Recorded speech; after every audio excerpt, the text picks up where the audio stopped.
Call the roll, please.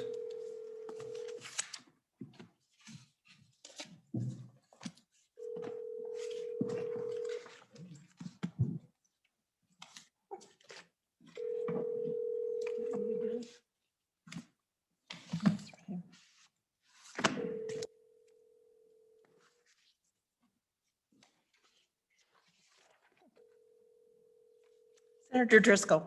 Here. Senator Garou. Here. Senator Hicks. Here. Senator Rothfuss. Here. And Chairman Dockstader. Is not available. First bill up for consideration, only bill up for consideration, Senate File 147, Management Council Authority and Legislative Committees. Senator Hicks.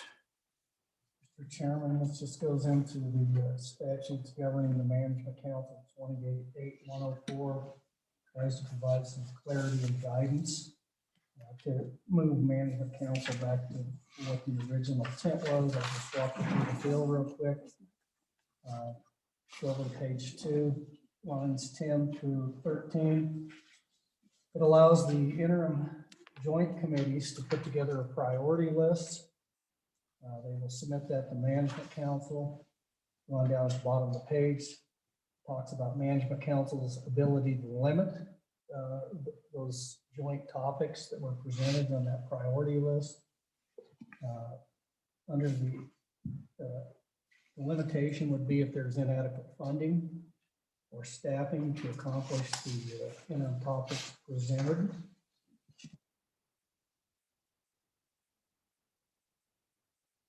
Staffing to remove some of the list from the interim committees, but they would start at the bottom of the priority list that was submitted by the interim committee and remove those sequentially until there was sufficient staffing or budget to accomplish the task before the interim joint committees. Move over to page 3, line 9.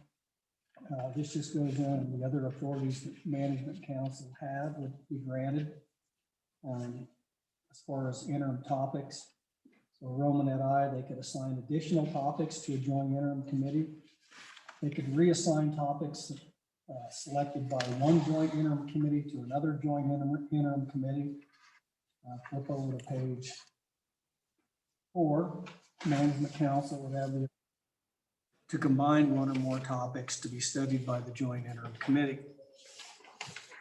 All right, we go down to page 4, line 10. The following shall apply to select committees created by Management Council. So these would be the committees that Management Council themselves puts together. Number 1, it says the President and the Senate and the Speaker of the House shall adopt the same number of members from the respective chambers. That membership number is determined by Management Council. So it'll be the Speaker and the President select those members on that select committee established by Management Council. Romanet 2. The select committee appointed under this subsection shall only operate during the interim for which it was appointed and may only continue by the passage of a standalone bill. What that basically says, Management Council can establish these. If they run up to the next legislative session and there's a desire to continue that select committee, that select committee could only be continued through the sponsorship, and Management Council could sponsor that bill to continue that select committee past the interim. Mr. Chairman, flipping over to page 5, Romanet 3. Management Council shall not establish any select or special study of a topic or an interim that deals with the same or materially same subject as any bill that failed to pass either chamber in the immediate preceding session. So if there was a bill out there, it failed in one chamber or the other, Management Council can't resurrect that as a Management Council study.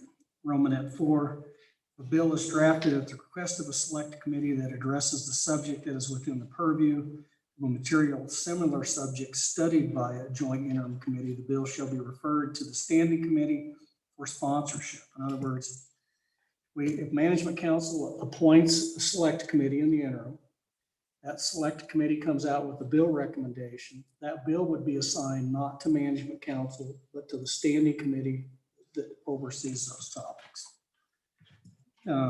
Subsection D, on the interim committees gets into consideration of interim topics. Flip over to page 6. Mr. Chairman, that's the bill. Questions for Senator Hicks? Mr. Chairman? Please, Senator Rothfuss. Maybe we better make sure our mics are on here, the broadcast. Yeah, thank you, Mr. Chairman. Senator Hicks, just to clarify, based on absence of language, so it's my assumption then, based on, I can't remember which provision it is, but the idea that Management Council is not going to be drafting its own legislation. There's no explicit exclusion, but there's sort of an implied indication of that. Is that an intent, or am I reading too much into this? Senator Hicks. Mr. Chairman, so the way that would, Reference the management page. council can sponsor legislation. But if there's something that comes out of a standing committee that is already, let's leave the language, the subject that is within the purview of a material similar subject studied by the joint interim committee. Under that scenario, it would go to that joint interim committee as for sponsorship. So if there was something that was completely irrelevant or substantially different, management council would still be able to sponsor that legislation.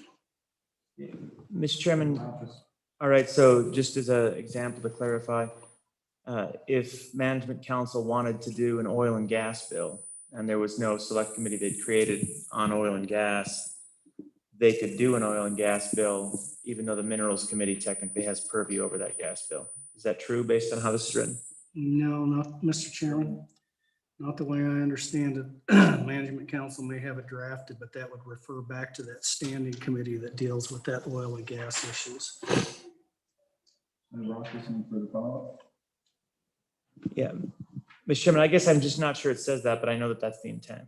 That's all. And it comes down to how 3 and 4 work together, but I'll get to that in a second.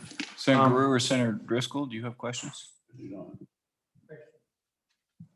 ahead. Thank you, Mr. Chairman.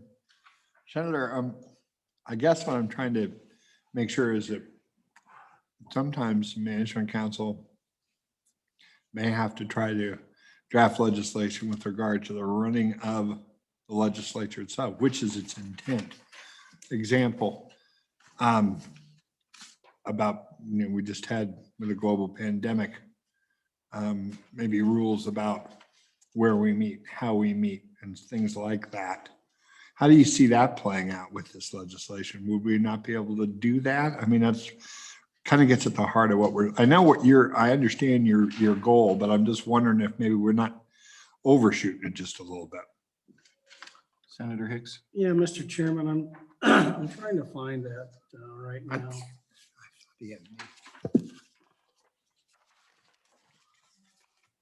I thought the bill if I can follow up, Mr. Chairman, I thought the bill contemplated that, but I'm not finding it either. So We went over that. Well, Mr. Chairman, I thought it did too, because there are going to be cases that management council has to sponsor legislation because it's materially outside anything the interim committee in the scenario that Senator Giroux. And I thought that language was in here. Matt, throwing you a lifeline. Is there something in there? I just can't find it right now. I thought there was something in there that said management council can sponsor legislation. Director Albrecht. Mr. Chairman, I think if you look at existing language in 28.8102E, that specific, I'm sorry, 28.8104E, it's not in the bill, but it says that's what gives management council bill sponsorship authority. I don't see anything in this legislation that would impede that. Except for the fact of when a select committee created by management council sponsors legislation that is materially within the same topic as a joint interim committee or same subject matter as a joint interim committee topic, then instead of that legislation going back to management council for sponsorship, it would go to a select committee, which, or I'm sorry, to the joint interim committee, which sometimes it does already. Management council will assign those. Mr. Chairman. Go ahead. Well, Senator Hicks, did you want to provide any limitations on that so that if management, I mean, it's obvious that management council needs to be drafting and adopting legislation on the general operations of the legislature and on circumstances like Senator Grew mentioned for a pandemic or something, which again gets to the operations of the legislature. But what about an oil and gas bill, for example? If it came through a select. No, committee- Mr. Chairman, sorry to interrupt. Not from a select committee, just management council wants an oil and gas bill. Minerals didn't do it. Let's draft an oil and gas bill. There's already a provision in the existing statutes that says if a standing interim committee can't or won't sponsor legislation, management council can do that. Matt, can you find that, Is that correct, Matt? that provision in there? You bet. And I think that, Mr. Chairman and Senator Hicks, is 288-104C. The management council shall have the right, when a joint interim committee is not performing its assigned study or a special study is desired, to appoint a select committee without regard to House or Senate makeup to carry out the duties of the interim committee or the special study. Sounds like we're covered. Senator Rothfuss, does that cover your question? Mr. Chairman, it kind of does, but it doesn't seem to exclude. If the idea here is to limit management council to doing the things that management council is supposed to do, I feel like we're still leaving the door open to them drafting anything they want. I could be wrong, unless they have a select committee. If they appoint a select committee, they constrain themselves. If they choose to, for example, appoint a working group, that would be a workaround, where now I just appoint 4 members of the management council as a working group. I say, go draft an oil and gas bill, bring it back to management council. We're going to sponsor it. Boom, I've circumvented this. I don't think that's what you want. I could be wrong. I don't know what you want, but the intent that I thought I was reading, I can circumvent that. Mr. Chairman, Go ahead. in the advent that the standing committee refused or was incapable of doing that, yes, that would fall back on management council. In the advent that the select committee or the standing committee was capable and able to take that topic up, then that topic would be done by either the select committee appointed by management council or the standing committee. So it would only occur in those cases where either a select or the existing standing committee would not or could not take up that issue. To get back to the oil and gas issue, under that scenario, management council could potentially sponsor legislation, but they're going to have to go through the process to make sure that those other remedies aren't available for them. Tied in with that, you know, it was about 2 years ago, we had a bill that failed on the floor regarding education, then it was brought back around on management council and passed and actually put into legislation. I mean, that scenario is possible. And Director Obrecht, is that, yeah, that's already happened. So technically we can, based on what I've seen already on management council. Mr. Chairman, Please do. and the provision in here, and I can't find it right now, but it would preclude that from happening. In other words, if there was a bill that failed, management council just couldn't come back and resurrect a select committee or even sponsor legislation to do what that bill had already contemplated. And that's what we're trying to accomplish here. Yeah, that's part of it, and Mr. I'm- Chairman. All right, Mr. Chairman, go ahead. one more question on that one. Please do. Thank you, Mr. Chairman. That's page 5, Romanet 3. And I'm curious, if you had a bill fail in either chamber because it needed more work, which happens all the time, that's often when we want to create a special or select committee to study the topic. But not, Mr. Rothfuss, but not necessarily Mr. Chairman, pass the legislation. Go ahead, Senator Hicks. under that scenario, Mr. Chairman, if a bill fails, the typical protocol is to take that to the, the joint committee. Each committee can then establish their priorities and bring that back and do the study through the joint or the interim committee.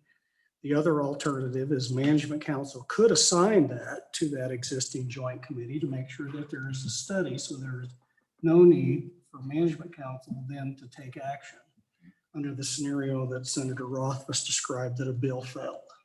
Or sign it to. Okay, Reading and what we got. Mr. Chairman, I don't mean to be a nuisance here. I like this legislation. I'm just trying to close loopholes, but it seems like maybe that's not the sense. I feel though, as though still under the circumstance just described, while I can't create a special or select committee then pursuant to Romanet 3, I could refer it, if I chose to, I could ask a joint interim committee. But instead, if I were the management council and I were trying to seize power, I would simply not refer it to one of the committees.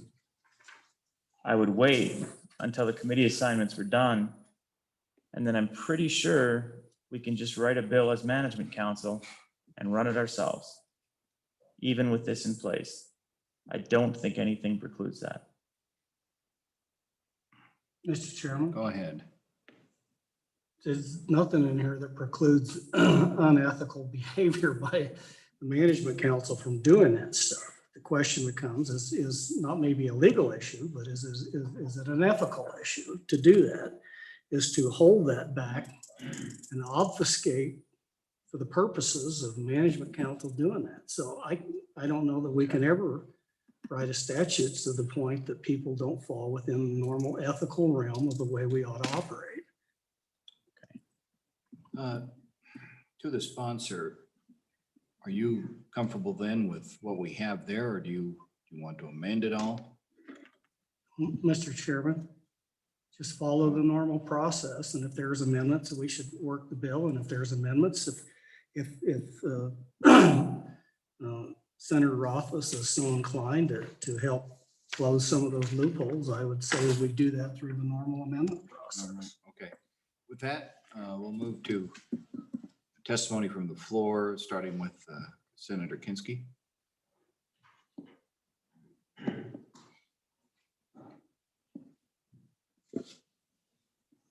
Go ahead, Senator.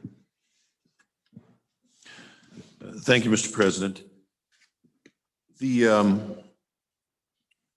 I was privileged to know the architect of this bill, John Patton, was a legislator from Sheridan, and he took great pride when he was reflecting on his legislative career in the fact that he regarded himself as the father of the Legislative Service Office.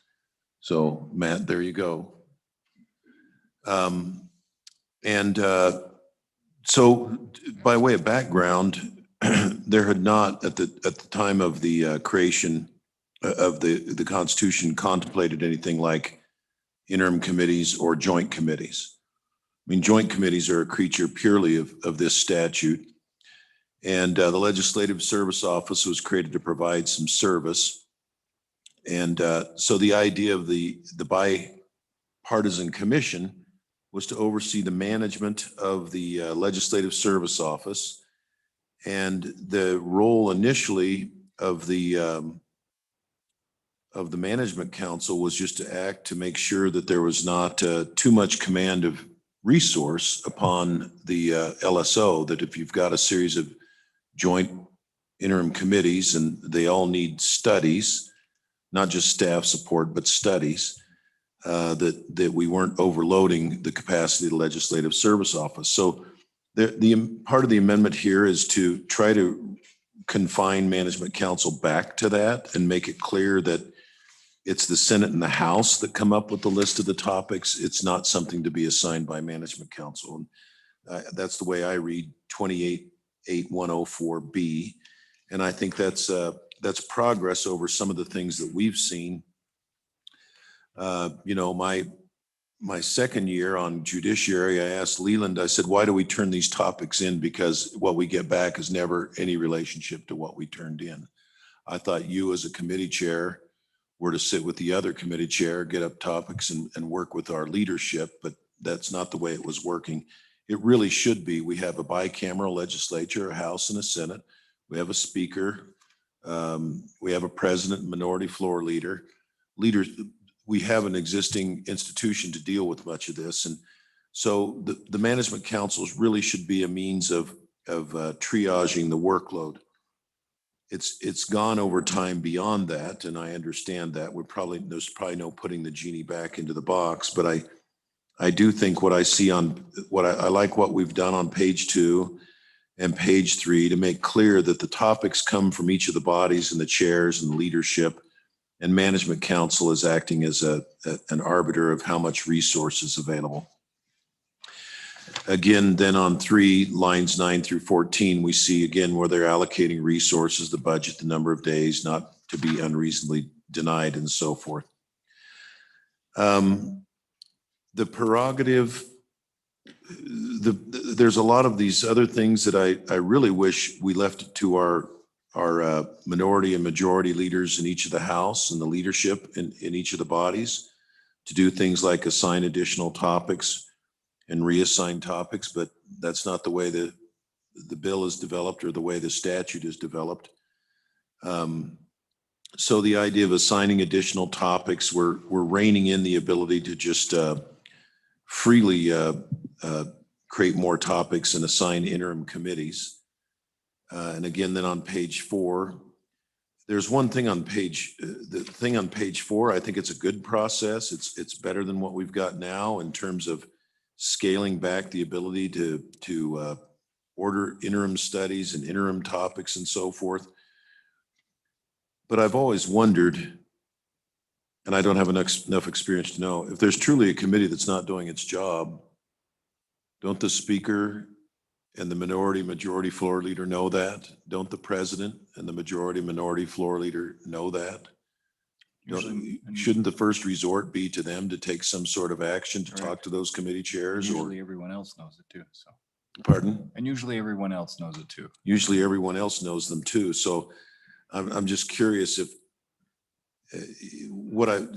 in any event, we put some sideboards on the ability to remove topics and so forth. The reality of it is, if somebody's not performing, I don't know if it ever gets to that point. You think leadership would call them in because it'd be humiliating to have a whole different committee appointed to take on one of your topics. I don't know how that gets handled politically.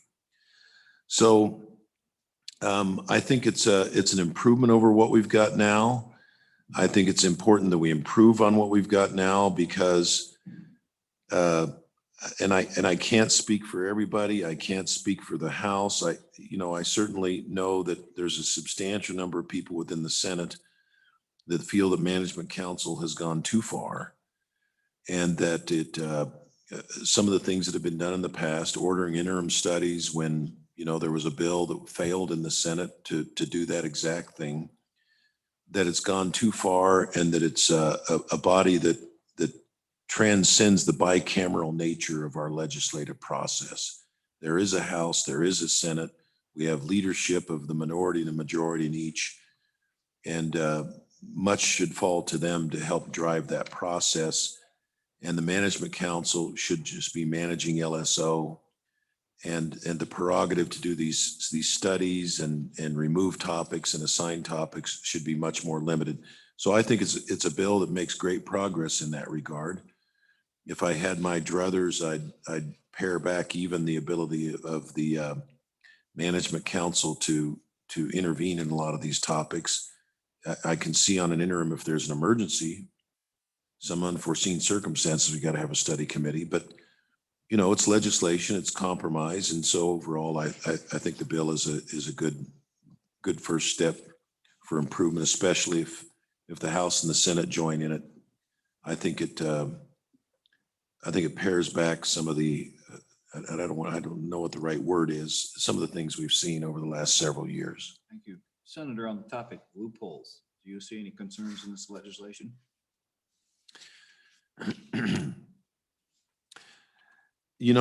I don't, but then again, what would happen several years down the road, I just don't have any idea. But I do think I don't see any loopholes at this point.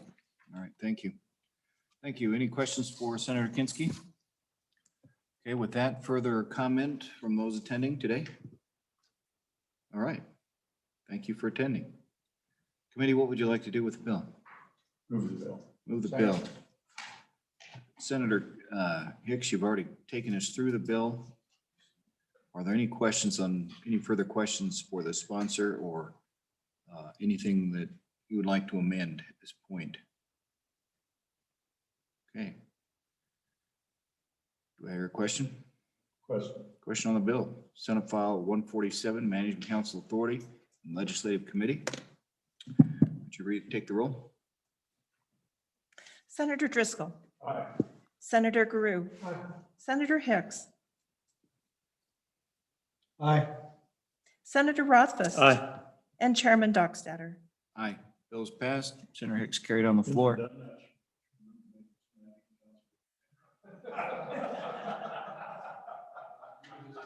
Do you want to do it while we can? I'm just taking one last shot.